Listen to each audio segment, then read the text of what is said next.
100व्या अखिल भारतीय नाट्य संमेलनाचे आहे ते सुरुवात झाली आहे। नाट्य दिंडी काढत जे आहे ते या ठिकाणी सुरू झालेलं आपल्याला पाहायला मिळतं। अनेक कलाकार जे आहेत ते या ठिकाणी आलेले आपल्याला एकूणच पाहायला मिळत आहे। पिंपरी चिंचवडमधील नागरिक असतील किंवा लहान मुलांनी देखील या नाट्य दिंडीला जे आहे ती हजेरी लावल्याचं चित्र जे आहे ते आपल्याला पाहायला मिळतंय।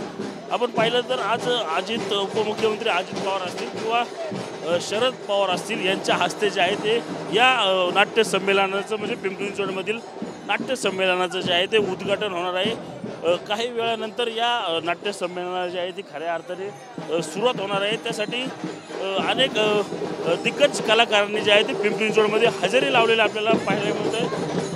त्याच्या आपल्या विरुद्ध बाजूला पाहिलं तर अनेक साहसी खेळ असतील किंवा अन्य जे ढोल ताशा असेल, आदिवासी नृत्य असेल, वारकरी असेल यांचं या ठिकाणी जोरदार असं स्वागत जे आहे ते नाट्य परिषदेकडून करण्यात आल्याचं दिसून येत आहे।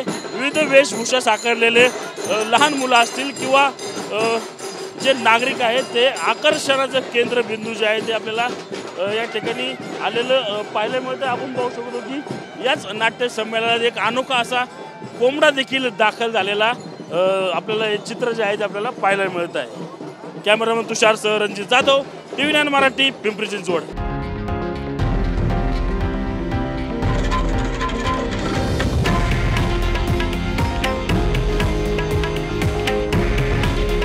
हे आहे देशातील नंबर 1 न्यूज नेटवर्क आणि आपण पाहत आहात TV9 मराठी। काळजी तुमची, हित महाराष्ट्राचं।